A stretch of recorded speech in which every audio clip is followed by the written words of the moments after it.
नमस्कार, मैं हूं आर.के. निषाद और आप मेरे साथ देख रहे हैं दर्शक न्यूज़ 24। बता दें कि इन दिनों प्रयागराज में माघ मेला 2023 संचालित हो रहा है और माघ मेला 2023 के दौरान ही 3 स्नान सकुशल संपन्न हुए, जिसमें कि 6 जनवरी को पौष पूर्णिमा का स्नान था। उसके बाद 14 और 15 जनवरी को मकर संक्रांति का स्नान रहा। वहीं पर 21 जनवरी को सबसे बड़ा जो महास्नान था मौनी अमावस्या का था, जिसमें 3 करोड़ 9 लाख श्रद्धालुओं ने आस्था की डुबकी लगाई। और बता दें कि प्रयागराज में इन दिनों जैसा कि माघ मेला चल रहा है तो तमाम तरह के संत महात्मा अलग अलग अखाड़ा के यहाँ पर उपस्थित होते हैं और साथ ही 2 महीने निरंतर यहाँ पर अपनी धुनी रमाते हैं। अपने जो उनके अनुयायी हैं, जो उनके भक्तगण हैं, उनको आशीर्वाद प्रदान करते हैं, उनका अपना सानिध्य प्रदान करवाते हैं। तो ऐसे में हमारे साथ आज एक नागा संत जी हैं और इनसे आप लोगों का परिचय कराएंगे। इससे पहले कि मैं बता दूं आप लोगों को कि पंचदश नाम जूना अखाड़ा से हैं ये महाराज जी, और अभी इनसे बातचीत कराएंगे और बातचीत के दौरान वो सारी बातें आप लोगों के साथ साझा करेंगे जो आमतौर पर आप लोगों के जहन में चलती रहती है कि कैसे होते हैं नागा साधु, और नागा साधु बनने की जो कड़ी तपस्या होती है वो कैसी होती हैं, और नागा साधु क्यों बनते हैं, और नागा साधु की पूरी परिभाषा क्या है। तो ये सारी बातें आप लोगों को सामने जो है रखने का काम करेंगे। तो हमारे साथ एक संत जी हैं जो कि नागा साधु हैं, भी इनसे ही आप लोगों का परिचय करवाने का काम करते हैं। महाराज जी, सबसे पहले तो जो आपको दर्शक देख रहे हैं उनको आप अपना परिचय बताएं। हमारा नाम महेंद्र श्री मुन्नागिरी जी महाराज है। हम श्री पंचदश नाम जूना अखाड़ा के नागा सन्यासी हैं। हमारा गुरु स्थान बॉम्बे कांदीवली में, हमारा स्थान हरियाणा में है और ये भी अपना ही स्थान है जहाँ बैठे हुए हैं। हरि गंगा आरती, ये भी अपना स्थान है, अपना स्थान है। तो महाराज जी, जिस तरह से यहाँ पर आपको पता होगा कि माघ मेला 2023 संचालित हो रहा है, ऐसे में तमाम ऐसे महान संतों की गरिमामयी उपस्थिति यहाँ पर होती है और भिन्न भिन्न प्रकार के जो संत हैं नागा, चाहे वो नागा संत हो या फिर अघोरी संत हो या फिर निरंकारी हो, फलाहारी हो, इस तरह के जो तमाम संतों की एक टीम होती है। तो वैसे में आप नागा संत, तो नागा संत की अगर वास्तविक परिभाषा का अगर आकलन किया जाए तो क्या होती है? नागा साधु त्यागी होता है और समाज सेवा के लिए जो तो उसको नागा बनाया जाता है। एक दूसरे रूप में फौज के रूप में भी देखा जाता है। जब हमारे देश पे, धर्म पे या देश पे कोई संकट आता है तो उस समय भी हमारे नागा सन्यासी जो है इसी काम के लिए होते हैं। ये आर्मी और मिलिट्री का भी काम करते हैं। यानी कि महाराज जी ने बताया कि नागा संत वो संत हैं जो एक तरह से फौजी का भी काम करते हैं। जब हमारे देश में किसी भी तरह की धर्म और आस्था को ठेस पहुंचाया जाता है या फिर देश हानि होती है तो वैसे में भी नागा संत आगे बढ़कर जो है अपना योगदान देते हैं। तो महाराज जी, ये बातें तो आपने बताई वो ठीक है, लेकिन वहीं पर अगर बात की जाए तो नागा संत जो होते हैं वो उनकी कौन सी कड़ी तपस्या है जिसको पार करते हुए वो इस मुकाम तक पहुँचते हैं? सबसे बड़ी तपस्या थी तो 12 साल तक उनको पहले साधु नहीं बनाया जाता। 12 साल के पहले नहीं बनाया जाता? 12 साल तक साधु उनको, अगर गुरु के शरण में जाते हैं हाँ, तो गुरु लोगों को 12 साल तक साधु नहीं बनाते हैं। 12 साल तक उनको अपनी सेवा में रखते हैं। जब वो समाज को, धर्म को, हर चीज़ को समझ लेता है और उसका मन ये हो जाता है कि नहीं, समाज सेवा, धर्म सेवा, ये हमारा धर्म है, हमारा महत्व है, ये सबसे ज़्यादा आनंद का है, तो वो गुरु उसको जब समझ लेता था उसको नागा संस्कार कराता है। जो कि जो है हमारे यहाँ 4 कुंभ लगते हैं, कुंभ में ही होते हैं। मुख्य पर्व भी जो जैसे अमावस हो गया, संक्रांति हो गया, जो कुंभ लगता है हमारा महाकुंभ, तो महाकुंभ में जो है उनको जो है संस्कार कराया जाता है, उनको साधु बनाया जाता है और उनको 24 घंटे या 48 घंटे उनको निवस रखा जाता है, धर्म नीचे बैठाला जाता है, उनको फरारी रखा जाता है, व्रत रखा जाता है, फिर 108 डुबकी लगवाई जाती है, फिर उनको जो है तो 11 ब्राह्मणों द्वारा उनका संस्कार कराया जाता है, क्रिया कराई जाती है। रुद्राभिषेक? हाँ, रुद्राभिषेक नहीं, हमारे यहाँ 18 पिंडदान कराते हैं। 18 पिंडदान? हाँ। तो नागा संत बनने से पहले 18 पिंडदान करवाए जाते हैं, वो क्यों महाराज और किस लिए? 18 पिंडदान इसलिए कराया जाता है, उससे तो होते 17 है, लेकिन अब 18वां इसलिए हो जाता है, अपना भी होता है। हाँ। सारे पिंडदान करने के बाद फिर 18वां अपना पिंडदान करना है। ताकि जो है समाज में कहीं भी हम शरीर पूरा कर ले तो हमको कोई क्रियाक्रम की ज़रूरत ना रहे। वो क्रियाक्रम हम अपने हाथ से हमारे गुरु लोग करवा देते हैं कि अब आप कहीं भी रहो, देश प्रदेश में कहीं भी समाज सेवा करते हुए, धर्म की रक्षा करते हुए अगर आपकी शरीर पूरी हो जाती है, आप देवलीन हो जाते हैं, तो आपको कोई क्रिया कराने की ज़रूरत नहीं है। समाज आपको समाधि लगा देगा, या जीव जंतु पशु पक्षी पाल लेंगे, या कोई गंगा में डाल देगा, नदी में डाल देगा, तो हमारा शरीर उसके बाद भी काम आएगा। लेकिन उनको किसी क्रिया कराने की ज़रूरत नहीं रहती, किसी पंडा, किसी ब्राह्मण का या अस्थि विसर्जन ऐसा कोई कर्म नहीं, क्योंकि हम 18वां पिंडदान का सारा काम हम पहले ही कर लेते हैं। ये है। तो महाराज जी वहीं पर हम बात करें कि जो नागा संत बनने का जो पथ होता है कहाँ से स्टार्ट होता है?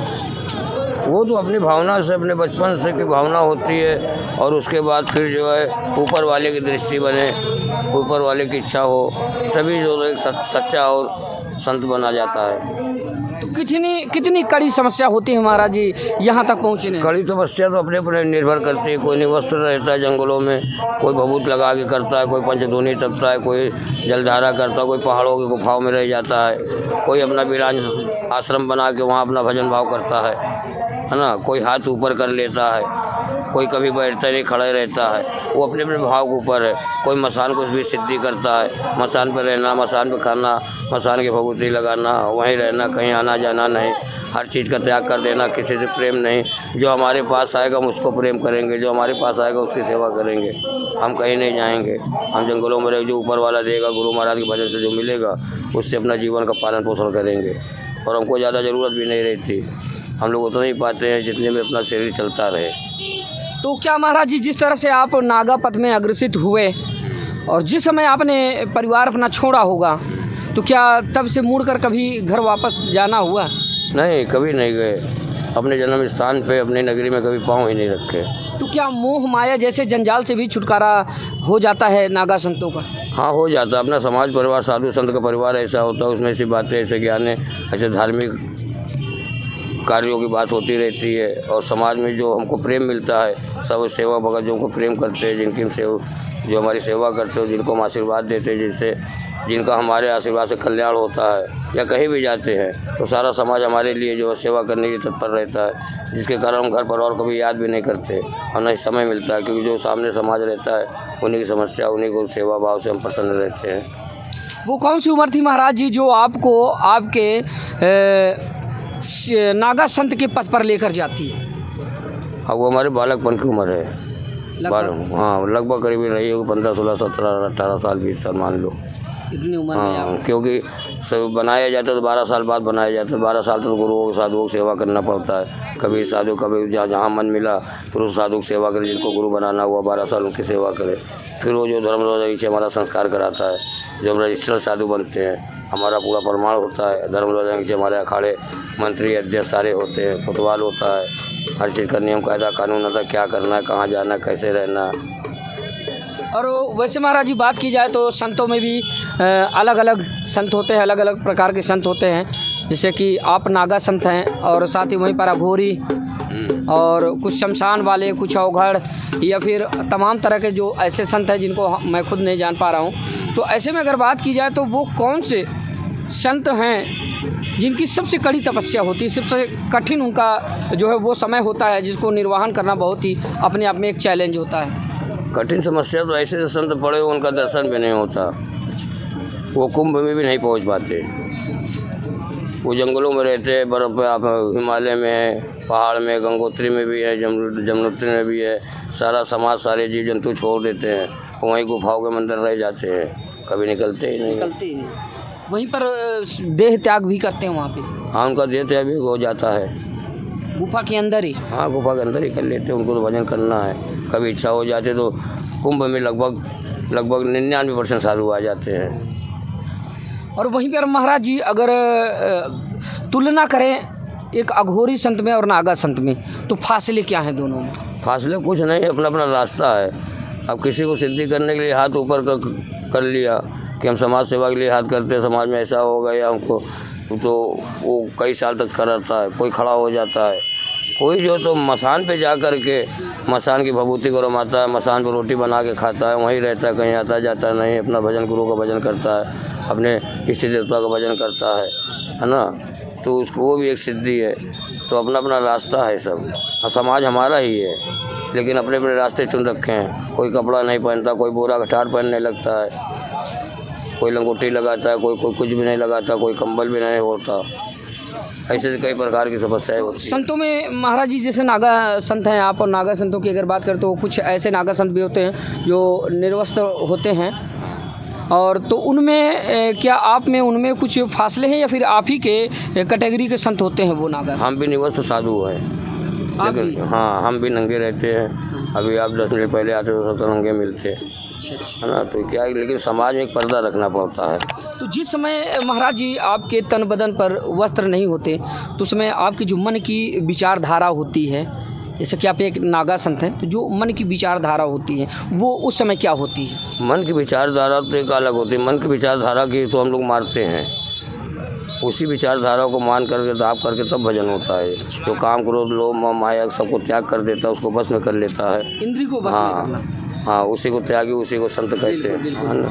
और फिर जब हमको नागा साधु बनाते हैं तो हमारी इंद्रियों को जो है नस को तोड़ दिया जाता है, जिससे हम किसी मतलब एक बालक रूप में हो जाते हैं, जैसे एक बालक होता है। बिल्कुल बिल्कुल। हाँ। जिस तरह से माता अनुसुईया ने जो है हाँ बालक बना दिया हाँ, तो वही स्वरूप हो जाता है। या दिगंबर स्वरूप कर लो, जैसे माता काली ने भोलेनाथ जब कभी भस्म लगा के राक्षसों का संहार करने के लिए जो तो अपना वेशभूषा धारण किया था, उसको कह लो, तो हमको शंकर जी का स्वरूप कहते हैं। जी जी जी, है ना। बस इसी मुद्दे पर आना चाह रहा था महाराज जी। हाँ। कि जिस तरह से कई बार इंटरव्यू के दौरान, संवाद के दौरान हमने देखा कि जो अघोरी संत होते हैं वो अपने आप को शिव भक्त बताते हैं, शिवगढ़ बताते हैं, वहीं पर आप नागा संत हैं, तो क्या आप भी शिव के ही एक अभिन्न अंग हैं? नहीं, हम लोग तो स्वयं शिव रूप है, स्वयं शिव रूप है, स्वयं शिव रूप हम माने जाते हैं। नागा सन्यासी जो दिगंबर रूप होता है, भभूतिया साधु होता है, हाँ। वो स्वयं शिव का स्वरूप माना जाता है। शिव का स्वरूप। और हम लोग के इष्ट देवता गुरुदेव दत्त भगवान, जिनको माता अनुसुईया ने बालक बना दिया था, जी जी जी। उन्होंने तीनों स्वरूपों को मिलाकर दत्त भगवान का जो स्वरूप दिया, अगर माता ने दिया उनको दत्त भगवान का नाम दिया, है ना। तो हमारे इष्ट देवता वो है। और नागा सन्यासी या कोई भी साधु हो तो भजन अपने गुरु का करता है, तो सबसे बड़े देवता हमारे गुरु होते हैं। हाँ, गुरु के बाद हमारे सारे देवताओं का नंबर आता है। और वह भोलेनाथ का स्वरूप हमको कहा जाता है। हम सब भोले, जैसे हमारे शंकराचार्य है, उस शंकराचार्य को शंकर जी का अवतार कहा जाता है। जैसे हमारे शंकराचार्य अवधेशानंद गिरी जी तेरा मौड़ी को है ना, तो वो हमारे शंकराचार्य जो है शंकर भगवान के स्वरूप है, उनको अवतार कहा जाता है। हम उनके स्वरूप हैं और हमको शिक्षा दीक्षा में वही देते हैं, संन्यास का मंत्र वही देते हैं। जितने भी नागा सन्यासी, गिरी, पुरी, भारती, आनंद, सरस्वती, कोई भी है ना, वो सारे उनके ही शिष्य हैं। हम लोग अपने गुरु जरूर बनाते हैं, लेकिन संन्यास का संबंध हमारे शंकराचार्य जी देते हैं। तो महाराज जी, जो ये आपके बदन पर जो मैं इस वक्त ये देख रहा हूँ जो चमक रही है धुनी, ये क्या होती है? और क्या कोई ये विशेष कोई चीज़ होती है या फिर चंदन जैसा कोई लेप होता है या फिर राख? ये हमारे धुने की राख होती है, और ये राख होती है जंगली गाय जो होती हैं उनके गोबर से बनाई जाती है। फिर इसका काफ़ी मेहनत से इसको तैयार किया जाता है। अच्छा। हाँ, इसको करीब 3-4 दिन लग जाता है भभूति तैयार करने में। उसको पहले धोना पड़ता है, फिर सुखाना पड़ता है, फिर दूध में माता, फिर मंत्र द्वारा उसको सिद्ध किया जाता है। फिर उसको जो है तो लगाया जाता है, तो इसमें कई दिन लगते हैं। गाय के शुद्ध गाय के गोबर की होती है, जो जंगलों में रहते घास फूस खाते हैं उनके। अच्छा, यानी कि ये एक स्पेशल प्रकार की ये धुनी है जो इसको आप बनाते हैं सिद्धि और तप के द्वारा? स्पेशल भगवान गुरुदेव दत्त भगवान की धुनी है, गुरुदेव। स्पेशल तो नहीं है, स्पेशल तो दुनिया नहीं होती। तो महाराज जी, जूना की बात आपने की, तो जूना शायद मैं नहीं जानता हूँ, तो जूना को एक बार परिभाषित करें। जूना अखाड़ा हमारा वो है कि जूना अखाड़े जितने भी आप देख रहे हैं, गिरीपुरी, भारती, जो भी आह्वान अखाड़ा, ये सब जो है ये जूना अखाड़े की शाखा है। जूना अखाड़ा समझ लो कि हमारे सन्यासियों का जड़ है, और उसमें गिरीपुरी, भारती, अनंत, सरस्वती जो है सब उसकी शाखाएं हैं। और हम जो है जूना अखाड़े के मेन, जिनका शाही स्नान पहले होता है ना, वो तो उसके साधु है। और हमारे ही सारा परिवार, हम 5 लोगों का जो गिरिपुरी भारती सारे जो है और ये 5 पंथ है जो 13 मणि 16 मणि इन सबको मिला करके जो साधु होते हैं उनसे ही शिष्य बनाए जाते हैं। जब 5 गुरु हो गए, 5 हमारे, तभी जो तो शिष्य बनाए जाते हैं। और मेन शाखा ये जूना अखाड़ा है, ये शाखा समझो, इसको बर का पेड़ समझो। इसी की सारी शाखाएं हमारी धर्म की जो भी हैं, जितने भी, हाँ जितने। और महाराज जी जैसे कि भिन्न भिन्न प्रकार के जो संत हैं, चाहे वो अघोरी हो, नागा हो, फलाहारी हो, या फिर ऐसे तमाम जो संत हैं, तो इन सारे संतों की अगर बात करें तो सबसे कठिन पथ वाला, सबसे कठिन मार्ग वाला जो संत का जो रास्ता होता है वो कौन से संत का होता है? कठिन मार्ग तो सभी का होता है, लेकिन जो है अब जो कठिन मार्ग आपको जैसे हमने बताया, कोई बर्फ़ में पड़ा हुआ है, या गुरु की सेवा ही करना कि हमने ठान लिया कि जब तक गुरु हमारा रहेगा उसे की सेवा करेंगे, तो कठिन मार्ग जो होता है, कठिन तो नहीं होता है लेकिन एक तपस्या समान होता है और उससे कुछ मिलता है, प्राप्ति होती है।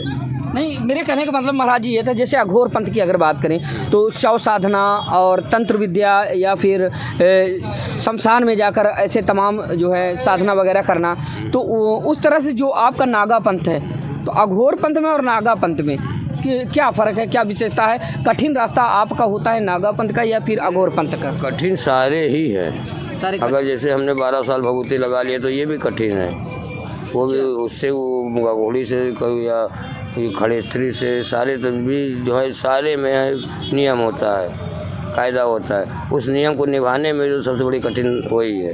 अब जो सब अघोड़ी होता है वो मसान पर रहता है तो वो भी कहीं जा नहीं सकता, वो अपने स्थान पर रहेगा। 12 साल तक का उसका लंबा ड्यू होता है, और जो कोई भी तपस्या होती है सबकी 12 साल की ड्यू कम से कम होती है।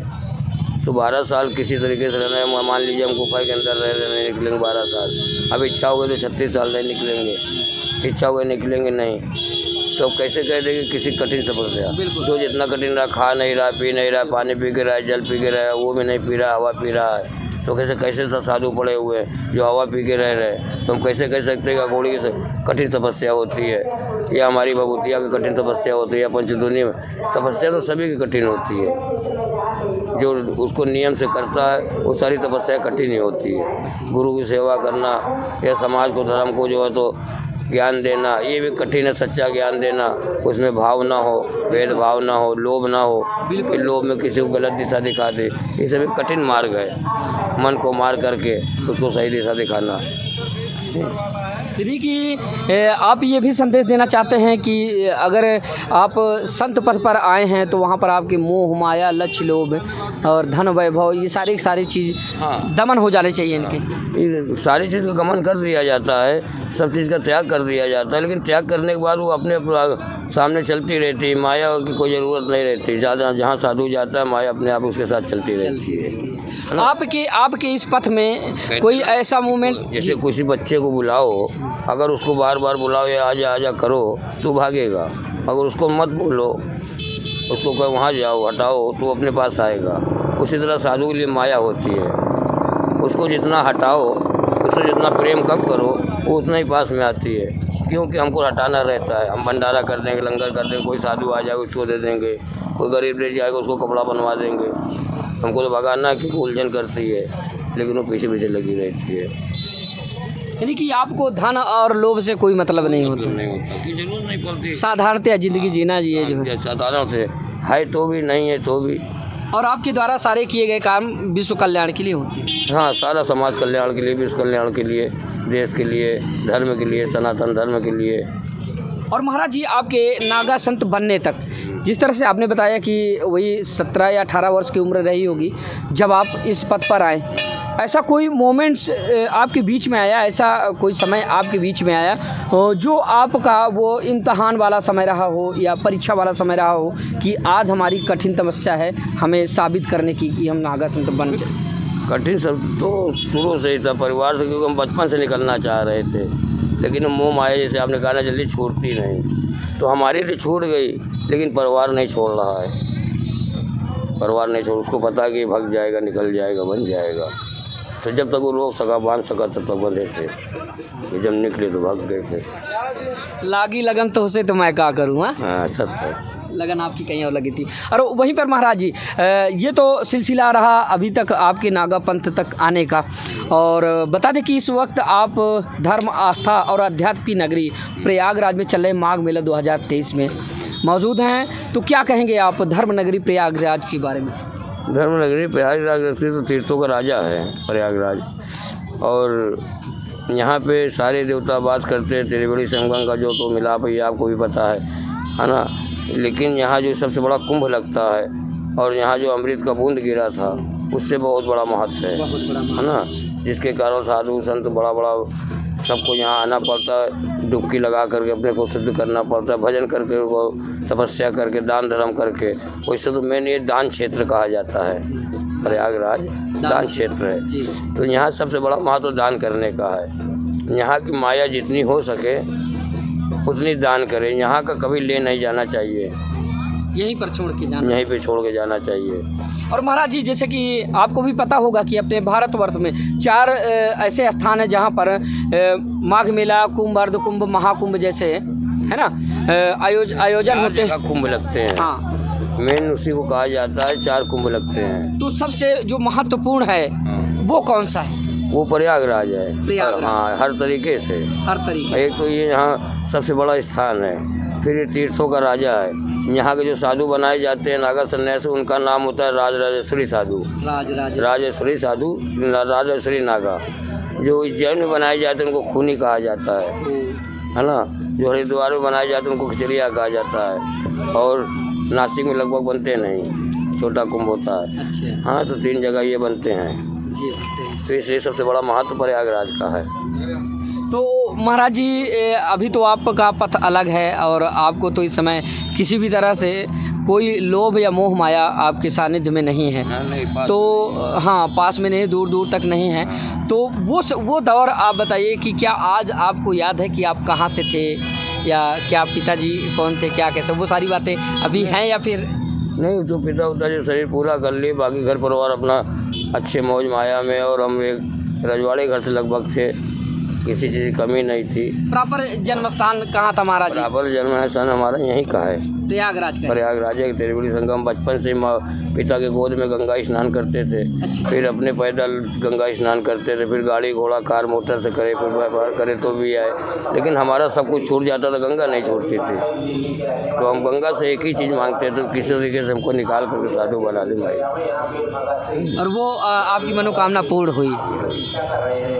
ये तो आपने सुना, ये महाराज जी थे हमारे साथ, और ये नागा संत हैं। और जैसे कि बता दिए, अपने भारत में भिन्न प्रकार के जो संत महात्मा हैं, चाहे वो नागा संत हो, अघोरी संत हो, या निरंकारी हो, फलाहारी हो, इस तरह के बहुत सारे संत होते हैं। तो ऐसे में आज हमने आप लोगों को जो परिचय था वो नागा संत से करवाया। तो आपने सुना कि नागा संत बनने की जो कड़ी तपस्या होती है, दरअसल वो होती कैसी है, और कितना कठिन होता है वो मार्ग, जिस मार्ग पर चलना ही बहुत ही ज़्यादा कठिनाई भरा वाला होता है। तो महाराज जी ने वो सारी बात बताई। तो अब दर्शकों के लिए महाराज जी मैं आपसे जो है अनुरोध करता हूँ कि अपने सुंदर वचनों के द्वारा कुछ आशीर्वाद रूपी 2-4 शब्द जो है मंत्रोच्चारण के साथ जो है उनको। तो खैर समाज को क्या मंत्र, सारे सब समाज पर आज मीडिया है, गूगल है, सारे ज्ञान है। लेकिन सबसे बड़ा ज्ञान ये उनको देना चाहेंगे कि वो समाज में अगर धर्म को और अपने आप को सुरक्षित और अच्छा चलाना चाहते हैं तो केवल बुराइयों से दूर रहें। और हमारे समाज में बुराई का कारण सबसे बड़ा है शराब, है ना। जो व्यक्ति शराब, जिसके घर में शराब रहेगी उसके घर में कभी जो उन्नति नहीं आएगी, आएगी भी तो संकट आएगा साथ में। हाँ, नशा मुक्त बनना चाहिए। हाँ, नशा मुक्त बनना चाहिए, और धर्म की ओर, देवताओं की ओर, दान धर्म की ओर। क्योंकि जो कहते हैं कि जो बोओगे वही काटोगे। तो जैसा करोगे, जो दान धर्म होता है, साधु की सेवा होती है, दूसरे के ऊपर उपकार करना, दूसरे का सहयोग करना, पड़ोसी का, अगल का, बगल का, दुखी का, तो वो कभी कभी संकट में काम आता है। जब बड़े संकट आते हैं ना, तो वो सेवा उस समय काम आती है। दान धर्म किसी साधु को दिया, किसी गरीब को इलाज करा दिया, बगल वाले को रोटी खिला दिया। तो जब बहुत बड़ा संकट आने वाला रहता है तो यही दान धर्म उस समय आके उनका खड़ा होता है। अब महाराज जी लास्ट में बस एक ही आग्रह होगा कि जो आपको आपके शुभचिंतक, जो आपके दर्शक देख रहे हैं, उनके लिए आप क्या कहना चाहेंगे और किस तरह आशीर्वाद आप जो है उनको देना चाहेंगे? उनको यही कहना चाहेंगे अपने माता पिता की सेवा करें, सबसे बड़ी पूजा वही है। माता पिता का आज्ञा का पालन करना, उनका ध्यान करना, है ना। फिर उसके बाद देवी देवता गुरु का नंबर आता है क्या। तो उनकी माता पिता का जो भी सेवा करता रहेगा आज कलयुग में, नहीं समझे, वो कभी दुखी नहीं हो सकता। इसलिए समाज से हम चाहेंगे कि पहले अपने माता पिता की सेवा करें। माता पितृ देवो नमः। हाँ, जो उनकी सेवा कर लेगा वो कभी दुखी ही नहीं रहेगा। चलिए ठीक है, तो ये आपने सुना हमारे साथ आज पंचदशनाथ नाम जूना अखाड़ा के एक नागा संत थे, उनसे हमने आप लोगों का परिचय करवाया, तो आपने सुना। और साथ ही ये जानकारी आप लोगों तक पहुंचाने का मकसद ये था कि जिस तरह से अपने भारतवर्ष में भिन्न भिन्न प्रकार के जो साधु संत महात्मा होते हैं, तो सारे संतों की जो दिनचर्या होती है, उनके जो नियम संयम होते हैं, थोड़ा डिफरेंट होता है, अलग अलग होता है। तो आज आपने नागा संत के द्वारा सुनी, उनकी द्वारा जानकारी की किस तरह से नागा संत की जो एक प्रक्रिया होती है कितनी कठिन होती है और कितना असाधारण होता है नागा संत बनना। तो आज जो हमने परिचर्चा आपको दिखाई, ये प्रयागराज में चल रहे माघ मेला 2023 के दौरान यहाँ पर जिस तरह से लोगों की, श्रद्धालुओं की, भक्तों की, संत महात्माओं के दूर दराज से आए हुए जो भक्तगण हैं, उनकी चकाचौंध जो इस वक्त प्रयागराज में चले माघ मेला 2023 के रूप में। तो इस तरह से हमने आज आपको ये जो है नागा संत की तस्वीर आप लोगों के समक्ष प्रस्तुत की। तो आशा करते हैं ये खबर आप लोगों को पसंद आई होगी। इस तरह की बहुत सारी खबरें देखने के लिए प्लीज़ सपोर्ट करें हमारे, और सब्सक्राइब करें हमारा चैनल दर्शक न्यूज़ 24 को, ताकि अगली खबर में जल्द मिलते हैं। तो अभी के लिए बस इतना ही, तब तक के लिए नमस्कार, जय हिंद।